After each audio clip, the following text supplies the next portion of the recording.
Let's discuss client motivation as a personal trainer.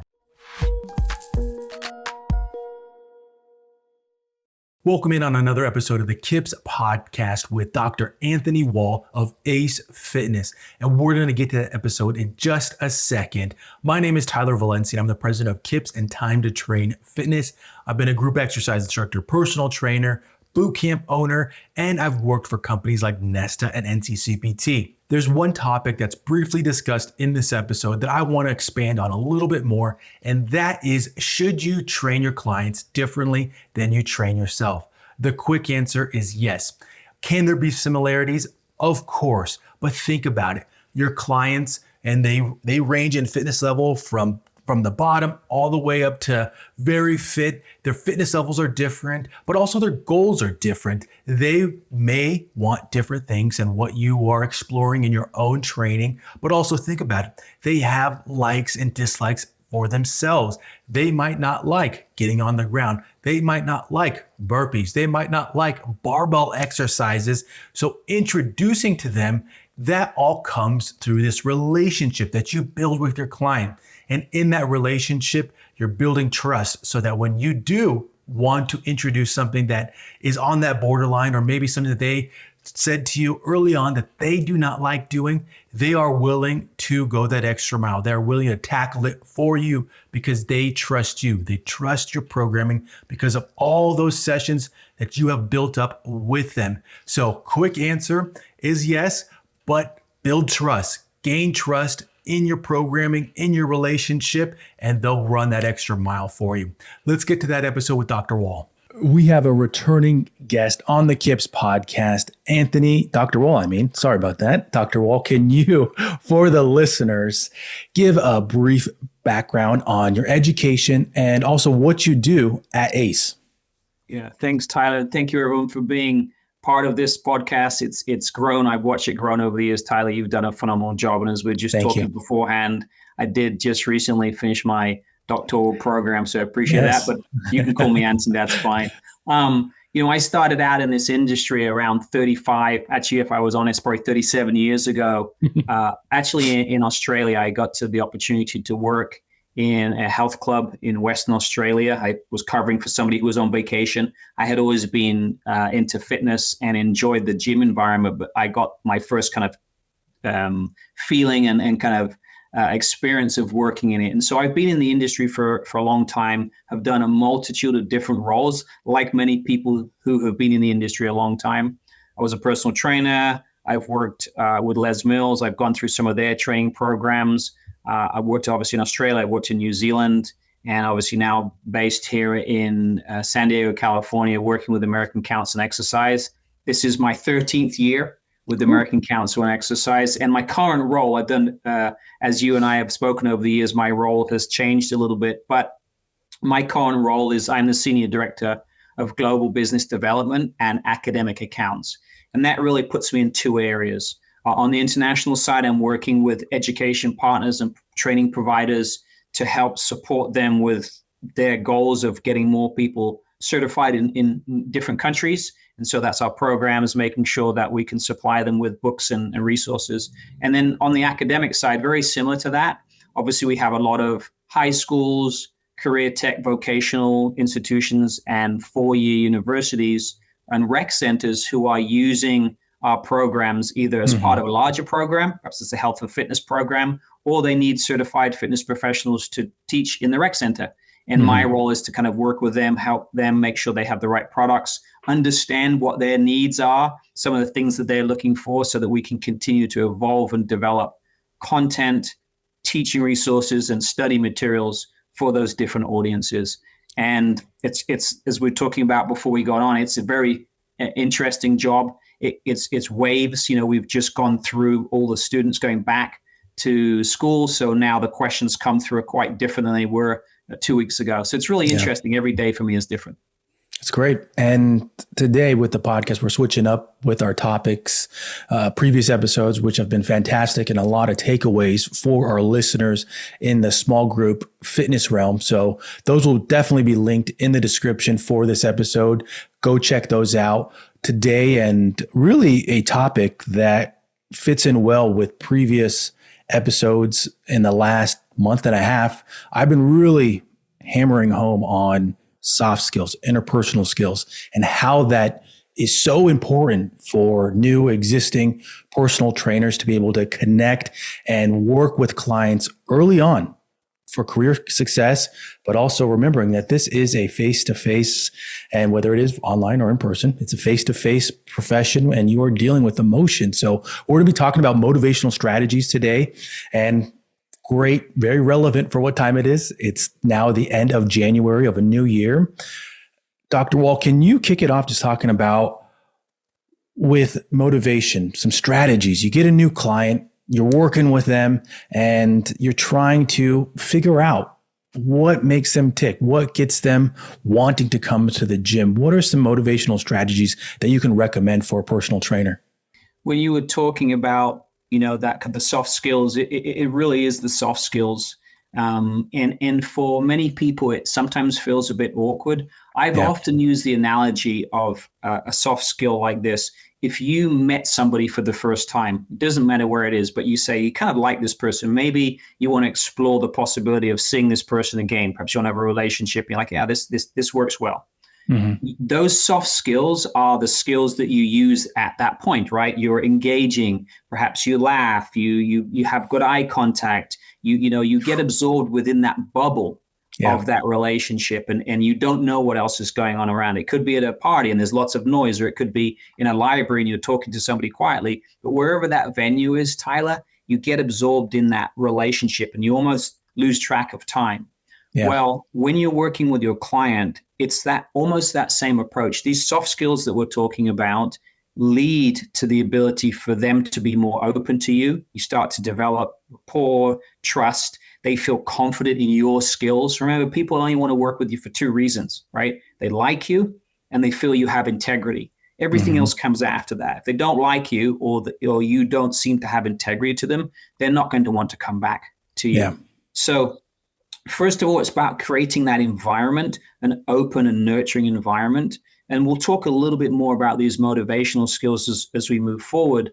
I think really for new trainers, when they're talking to people, I would say a couple of things. One is we don't want to rush this. The same when we meet someone for the first time, we can't suddenly become their best friend. We don't want to rush this. Within the training environment, we might only have 30 minutes, but we're looking for these opportunities to be able to create these connections. And, there are some different strategies. We might touch on the ACE mover method and the ABC approach here in a little bit, but it's really about thinking about ways in which you can almost be more interested in your client, because once you become more interested in them and you understand that they're the ones that are going to lead this conversation, it allows you to frame and create a perspective about how you approach everything. And that's a little bit of a different approach. I immediately thought of entry-level programs most likely talk about, I believe they're SMART goals. I have now reviewed that material in quite a bit. And just yesterday, I was recording a podcast with somebody else, and we were talking about how sometimes as a new personal trainer, you're kind of rigid. You are taught, here is what's in the manual, and now you're in that phase where you're trying to apply it, and it's not going as smoothly. And with SMART goals, you might be going through your head and thinking, ooh, I don't know if this really applies here. How do you think a new personal trainer can take something away from what they learned in their manual, with it being kind of rigid, and apply it? If we were using the ACE manual, one of the things we talk about in there is the ABC approach. That's our mover method is based on this philosophical approach where we have what we call a client-centered approach to everything. And really, ABC in itself is quite simple. The A stands for ask open-ended questions. In other words, when we're starting to talk to people and engage with them, whether it's just a 5-10 second interaction or more of a deeper conversation about their health history, what they like, what they want to do, open-ended questions are inviting conversation. They are inviting them to think a little bit more and be more reflective and then give you a response. And that's a little bit different than, do you like this? Do you like that? Do you want to do this or do you want to do that? Which is more a yes or a no conversation. So the first part of that strategy to help break down that kind of ambivalence they might have or understand a little bit more about what they want to do is asking those open-ended questions. And we can dig deeper and deeper into that. The next part of that, Tyler, is the B, which is break down barriers. And really, this is a way in which, again, through open-ended questioning, it's asking somebody something like, well, if you did this, how would you feel? Or if you weren't able to do this today, how might that make you feel tomorrow? It's really starting to give them the ability to be more reflective and think about the positives, the balance of why they might to do this versus the not. So once we go through that, then we can start to collaborate. And that, to use your example, is where we start to think about that smart programming. Smart programming can be very rigid. However, there's a lot of information and there's a lot of things we have to get before we get into that smart programming. And so it's a collaborative approach. And that collaborative approach is saying, how can I help you be the best version of you? And Tyler, I think something for us as new trainers to consider is we want our client to be at the center of that conversation. And that's exactly the same thing as how you want to be when someone's talking to you. You want to be the person they're talking about and interacting with. We want to reverse that, and now our client's the center. So if we use that kind of simple approach, when we get to that SMART goal part, which might feel a little bit academic at the beginning, but it really isn't. It's just about saying, we've got a lot of tools here. Let's start together based upon what you said, how you feel, what you want to do. Let's start pulling some of those tools and shaping things a little bit. And then all of a sudden that I just like to be more active. Oh, okay. So that's running. Yes, that's what we're doing. It becomes more of a conversation versus a check the box part of the relationship. Yeah. I instantly thought of active listening. That has been something, it's an interpersonal skill that you look it up. You're like, okay, what is active listening? And then you start to read about it and you're thinking, that is, in my opinion, the most important skill that I tried to emphasize when I was a personal trainer working in a facility and making that conversation always about them. And it's not easy. I'm throwing that out there right now. It's not an easy thing to do. It is eye contact, which you already mentioned. Fantastic. Great. Working on that. It's very hard, especially when you're probably thinking about, okay, after this exercise, where are we transitioning to, and trying to keep on time with your whole workout. You're putting all these pieces into your session. Now I got to be really focused, trying to think about, okay, they just mentioned this. What is a good follow-up question? Oh, I'm not that knowledgeable in that area. Okay, what can I potentially ask them about it to gain more information, to make this conversation work? It takes practice, just like everything with being a personal trainer. And for me, active listening is a skill that I contribute to my longevity within the fitness industry, not just with personal training, but moving past working on the fitness education side of the fitness industry. I think that when you can actively listen to anybody and they can see that you want to learn whatever they're saying, it really shows respect, in my opinion. But that's interesting perspective. Yeah, I like that. Yeah. And by the way, we all do practice active listening. It's when we're really interested in somebody or something that we're actively listening. Sometimes, to your point, it's a little bit harder if a complete stranger walks in and you're having a conversation with them. For me, one of the things that I used to do was I want to challenge myself to be curious. I have learned over the years that no matter how boring someone might seem on the surface, when I'm there at a Thursday at 4:00 and just want to leave, that person has a story. We all have interesting things that happen in our lives. And through that open-ended questioning conversation, I start to peel back the layers of the onion and understand what's interesting and unique about them. And then that curiosity comes. So it might be a little bit forced at the beginning. That's okay. It's a fake relationship at that point, if you will, right? We just put two people in a room and said, get to know each other. Yeah. But as you start to understand about that person and why they're interested and how this will affect their life, that's where it becomes interesting. And then that active listening for many of us it becomes something more easy for us to do. Yeah. And I remember when when I was training clients, all of a sudden you start to put pieces together in your normal, when you're not training people, you see something on TV, a magazine, a podcast, social media, and you log it in the back of your head thinking, oh, I want to bring this to my client and chat with them because it opens up the conversation more. And that is all part of experience, growing within the profession. And I think it's definitely something for somebody to take away from this episode. Another popular scenario that I'm going to transition this conversation to right here has to do with weight loss goals. A very common thing that a personal trainer will have to deal with is a client comes in and they are motivated, they are ready. They say that I need to lose X amount of weight by X date. Maybe it's a popular one is a wedding is coming up or some type of social event is coming up and they want to lose this weight, look great in front of their peers, their family, their friends, so that they're saying, oh, wow, like, what did you do? How did you look so great? They want to have that moment. Now, if this client continues, hopefully you created that value proposition and they believe in your training, but now the weight has returned after the date. How do you go through those next phases of working with a client in this situation to find whether it's a new goal or get that motivation back? Yeah, you spoke about motivation there, and we have internal, intrinsic, and external, motivation from the outside. Yeah. Motivation from the outside can be extremely powerful to get us somewhere. However, it's internal motivation that often gives us more success. It's more of a powerful driver. Mm-hmm. So when we want to look a certain way, and at a superficial level, let's say we want to feel a certain way, want to fit into our clothing, we have an event, that can, for many of us, be an external driver, which can be very powerful to get us there.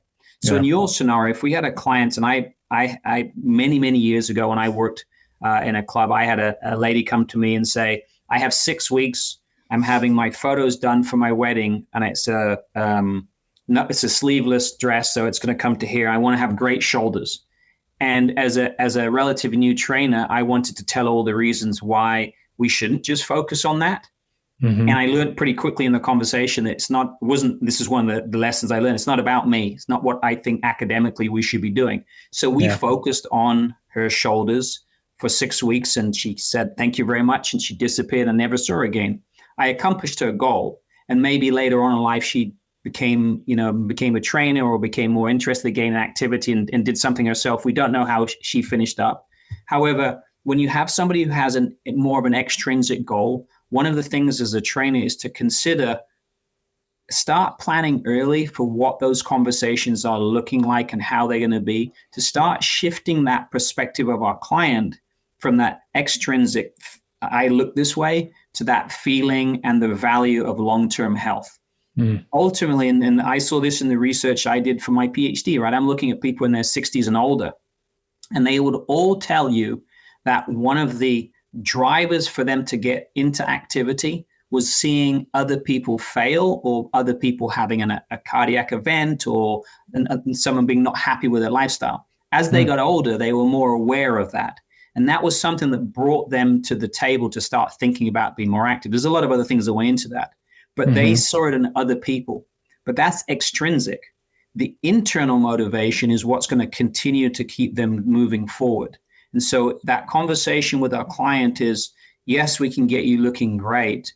How's that going to impact your life? How will that make you feel like you have more value if you're doing something with your family on the weekends and you feel fitter and healthier? So it's about creating value and internal mechanisms, but that is more of a feeling. Do I work out for the sake of working out, or do I work out for something else? Often it's for something else. And so we're going to try and build that a little bit. So we go from that extrinsic and we start thinking about exploring how we can start to uncover and evolve that internal feeling of enjoyment, because that's really what keeps us going afterwards. Yeah.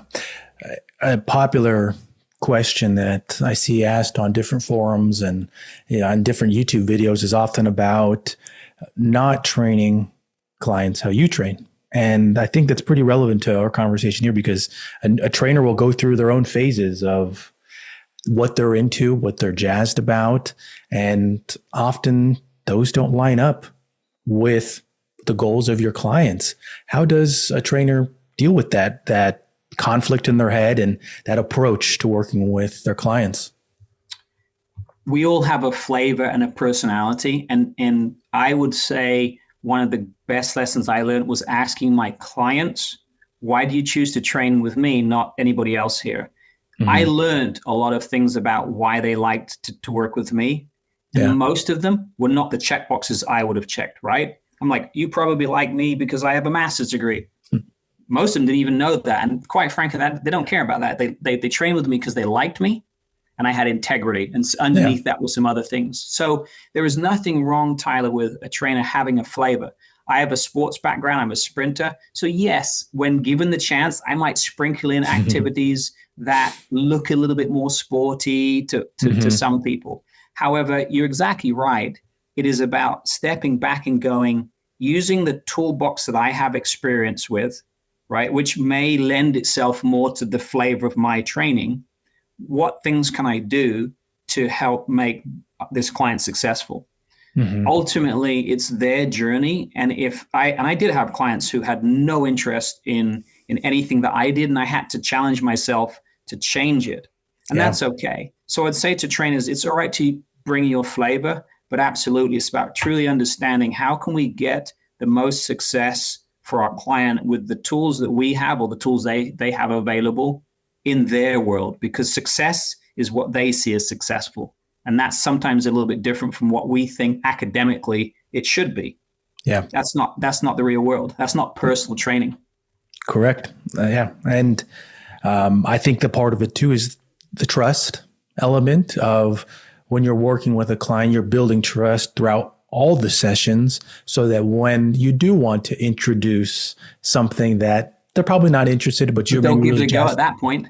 Yeah, exactly. Yeah. They're much willing to, okay, I've really enjoyed every other session. Yeah, let me try this. Give it a go. The ones that always come to my mind are when I introduce working with the Viper Pros, or maybe it's the TRX Ripstick or a similar device, or Indian clubs. And these are items that most trainers know about, and yet clients, they've never heard of them. They don't know a lot of things. They whatever you prescribe for them, yeah, I'll do it. And you build that trust over however many sessions it is. And I want to now go back kind of to the beginning of getting a new client, and you're sitting down with them, whether it is a complimentary session or it's a consultation.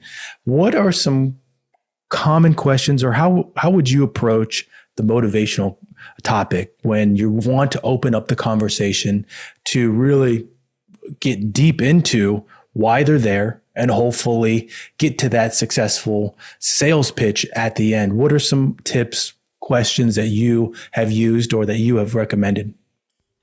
When we're in this level, it really is about understanding some superficial information first. How often are they being active? They have done this before? How long? It's that kind of high level, right? So a question might be just ask, what is it that brings you here today? Yeah. Type of level of question.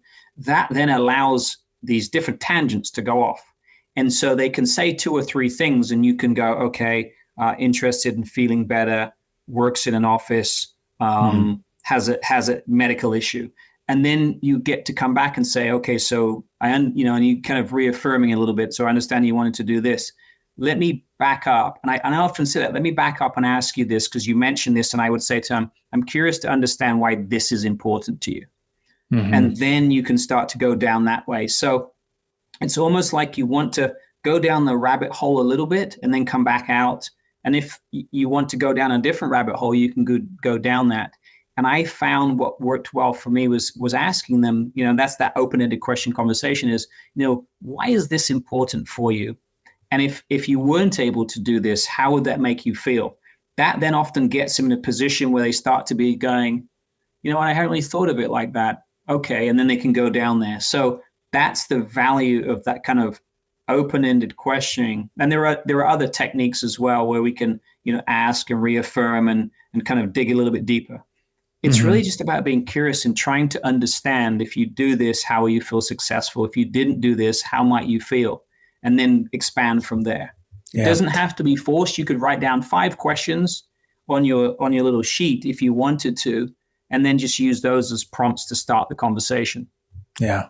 I kind of want to flip it here to the personal trainer side. Behavior change is a very popular topic. It's what we deal with in this profession. And I think a lot of personal trainers probably don't fully recognize behavior change because we enjoy exercise. We enjoy the process of getting to our goals and seeing results. And it's almost ingrained in our heads that as a new personal trainer, you don't quite understand, why aren't they listening to me? Why aren't they willing to go through this program? Or why are they giving up so easily?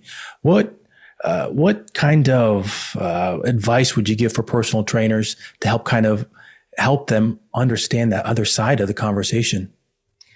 I think a really large part of what we spend our roles as fitness professionals is helping our clients understand how to, in this scenario that you're talking about, overcome their ambivalence to be more active or to exercise. Yeah. There are different roles that we can play. We might be a programming expert, but when we're in this early phase, it has nothing to do with the exercises and activity. It's really about trying to help these people understand how they can overcome that ambivalence, right? Because they are there. They will say they're motivated, or they might say that someone has said they have to come and I've been told I need to be here. So it's really about that conversation is how do we get them to understand the importance of this? Because they're looking at this as a decisional balance, right? Which is one of the decisional balance theory, right? If I do this, what's the value? If I don't do it, what's the value? Or how is this going to make me feel versus how is it going to make me feel if I don't do this? Which, by the way, they have a lot of evidence to show that they can work in that world because they haven't been doing it for a long time. And so our role is about helping them through those questions of understanding, what do you like to do? If you had to do some of these things, what would that look like? But we can use different theories to do that. And one of the ones that we do is the theory of change, right? James Prochaska's theory of change, which we have within our personal training materials and our other education materials, is knowing that all of us go through different stages in how we process things and how we accept things. Understanding where somebody is in that process is a skill. Yeah. But Tyler, I think more importantly is if you know where someone is in that process, you know then how to have a conversation.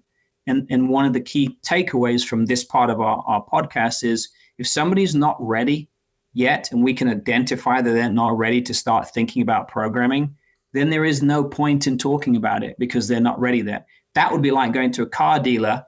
You're walking around the lot and someone comes up to me and goes, "Hey, how's it going today? Do you want to do a payment plan or are you looking to pay cash?" And you're like, "Whoa, I'm still looking. I don't even know if I want to buy a car here. I'm just enjoying walking around it."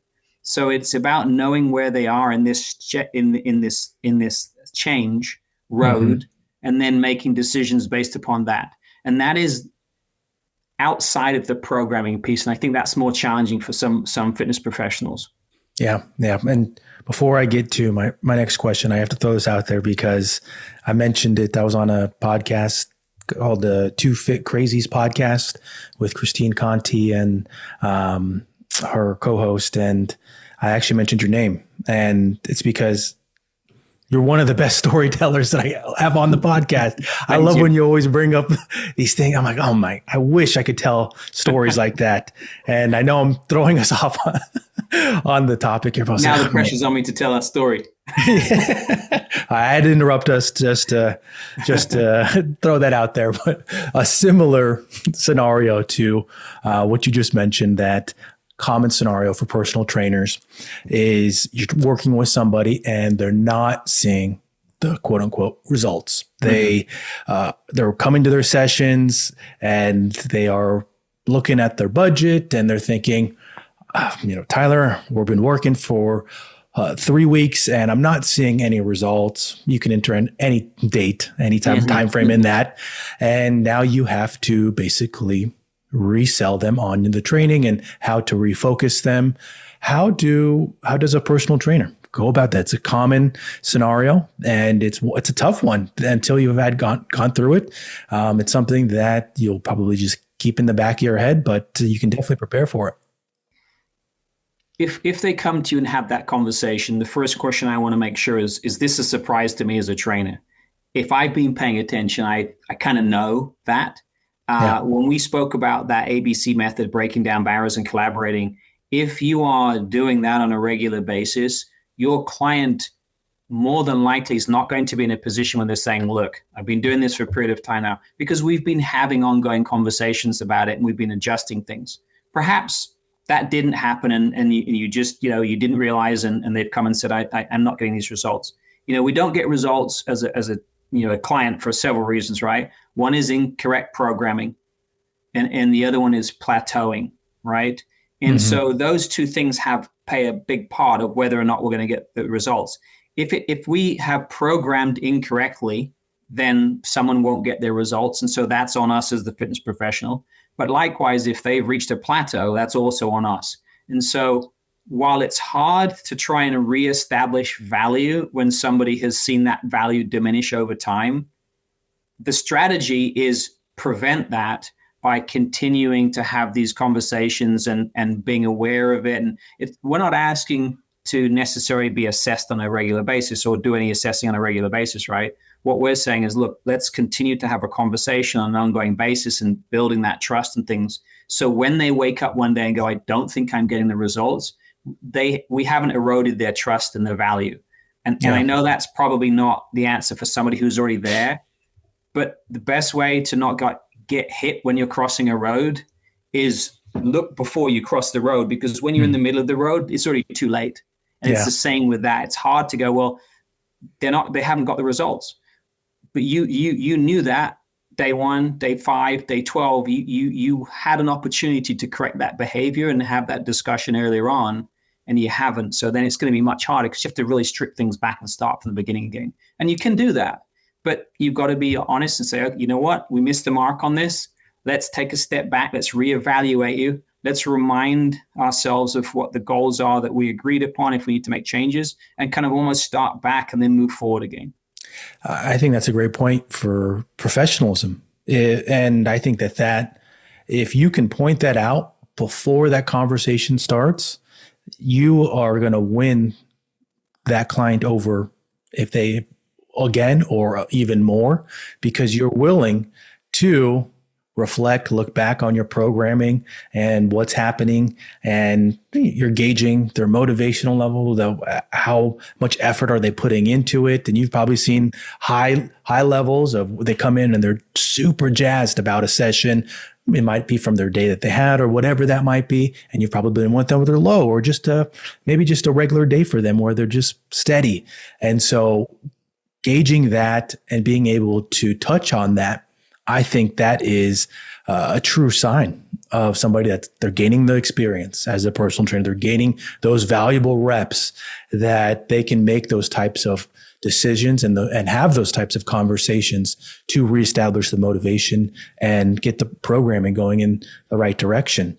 Can I build on that? Yeah, please. We also don't control anything outside of what they're doing in the of 168 hours in the week. They see us for maybe 3 hours. Yeah. That's part of our conversation.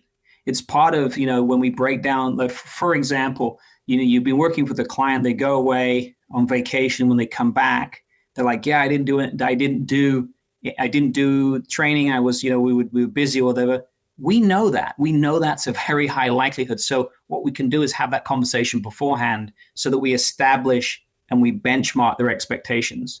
But we don't get to control what they're doing outside. When you're having those conversations, when you meet your clients, or whether you're doing it through some texts or some emails or however you communicate with them, you're going to find it harder, Tyler, as a fitness professional nowadays, to get success if it's a week interaction, because it's what they're doing outside that is what's undoing the work with you. And therefore, I used to use an analogy of managing their fitness, which is something you do all week through text, through contacts, through blogs, through different things. And if you can layer that down, then they're going to be more successful. Yeah, agree. I have one more scenario that we're going to run through here. And it's, in my opinion, it was always a difficult one for me. And I have the client, an old client of mine in mind here. And that is the client that comes in and they are 120% motivated. They have the mindset that I need to change every single aspect of my life right now in order to succeed with my training program, because if they don't go all out in every single area, whether it's, okay, what calorie deficit should I be in? How many times should I be programming? That they are going to not succeed. They're not going to hit their goal at the end. And I always found that one difficult, because how do you take back somebody's motivation when they are so excited they need to go all out right away, and all of a sudden you got to kind of taper them down, and you almost feel like, oh man, I feel bummed. I kind of brought them down a notch. How do you deal with a client like that? I was talking to somebody recently, and they were saying, is it harder to suppress enthusiasm or build enthusiasm? My response is that depends on several factors, right? Least of which the relationship we have between the two people. However, if you've got somebody who's overly enthusiastic, it's a really good opportunity to use kind of your experience to kind of help shape the journey for them.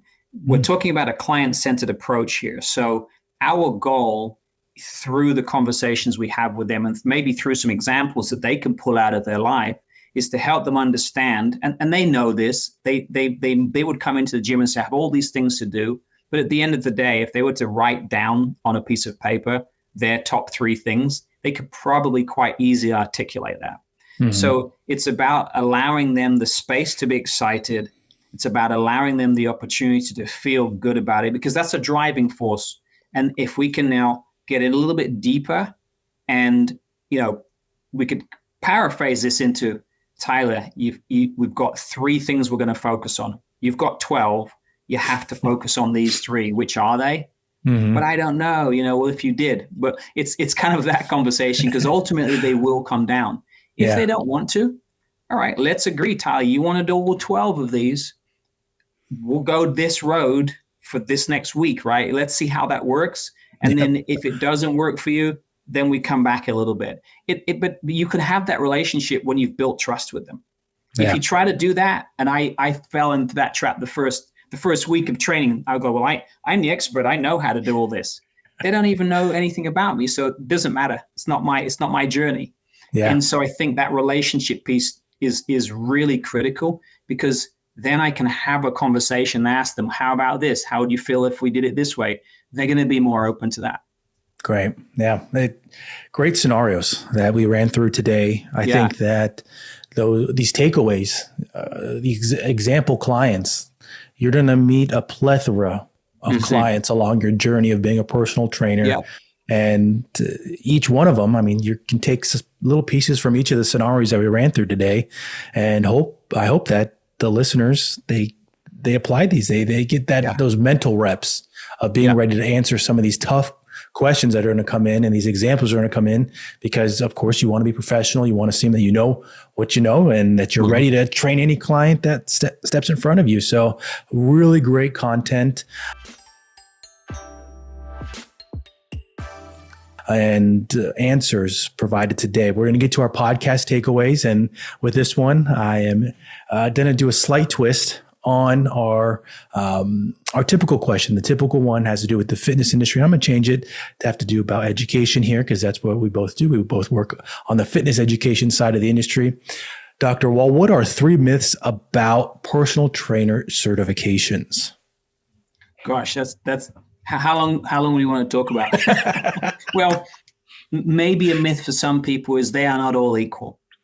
And, as an organization, we are NCCA accredited, as are some of our peer organizations out there. Ultimately, there are lots of different certifications. Some are more credible than others. At the end of the day, my advice when we're looking at these is have a look at the organization, have a look at the resources, and importantly, have a look at how they're going to help you during your career, right? Yeah. When you get your driver's license, that's it. No one's coming back to talk to you and help you down the road. They'll ask for your money every however many years it is, right? You don't get continuing education. When you work in the certification world, in the fitness industry, you should be having someone help shepherd you. We have a Pro Compass, an app, a Pro Compass app that we use that helps guide you in that learning journey. So I think that's one myth. Not all certifications are equal. Good Another one would be maybe this one is a little bit different, but price price isn't everything. In other words, if our goal is to just focus on price, which we see people do all the time, it doesn't tell us anything other than the price. And I think that can be a driving force for people. I totally understand that. Ultimately, at the end of the day, the value that you get out of your certification is based upon everything outside of the price. Here's why I say that. If you're 5 personal trainers who charge $60 an hour, the only thing I know is the price. So the value I get out of your personal training is what I know about you as an individual. Get to know your certification a little bit too, right? Mm-hmm. And then the last one around, around that myth is, not everybody has to have every certification to be good. And I feel like we live in a world where people value letters after their names. And often I will say to someone, could you send me your resume? And they've gone to 300 different courses over the last few years. It's about valuing education and being, I guess, picky about what you want, because just showing me a list that you showed up means nothing. I want to really know that you've gone to a reputable organization. I would rather see someone with 1 certification than someone 15, but they're not reputable. So mm-hmm. I think, the letters after your name don't mean a ton if the quality of them isn't that great. So maybe that's just sometimes a bit of a myth there. I like it. And I will just add on that to wrap us up here, that in my mind, that the 2 best trainers that are still actively working with clients, these 2 that I have in mind, one does have a PhD and the other one has a bachelor's. Does that mean anything to me? No. I think that they're both fantastic trainers, and that the initials after our name, the clients, they typically have no idea what initials that we have after our name. That's something that our peers look at, our colleagues look at, and we think, ooh, it provides credibility. Yeah. And the journey and the discovery and the conversation that you're having with your client is what's going to make you a successful trainer, not that you have 3-5 degrees, certifications and things. Yeah, 100% agree. Yeah. Before we sign off here, can you give some insight into how people can learn more about ACE programs and also information to find you? Yeah, if you want to go to acefitness.org, American Council on Exercise, we've got a ton of free resources on there. We've got our YouTube channel where we've got lots of different videos and things. You can look at different parts of our theory. And obviously there's some education, there's some activities in there as well. If you're interested in getting some more information from me, you can go to my Instagram, Anthony, I think it's Anthony J. Wall _fit. And you can reach out to me, ask questions, but whether you want to engage with me first or come to acefitness.org and ask questions that way through our chat, we've got just a ton of information out there. And our goal is about getting people moving. And we want to do that with a community, because it is a community of people that help our fitness professionals be successful. And in turn, those fitness professionals can help their clients be successful. So, thank you to you, Tyler, everything that you do. And thank you to all of you for listening. If you can take just a couple things away and those are valuable to you, then I think we've done a good job today. Fantastic. Great stuff. And there will be links in the description for listeners to be able to find Dr. Wall, whether it's on Instagram, LinkedIn, or to be able to go directly to ACE's website and look at their free resources and educational programs. Thank you, as always, for being my guest.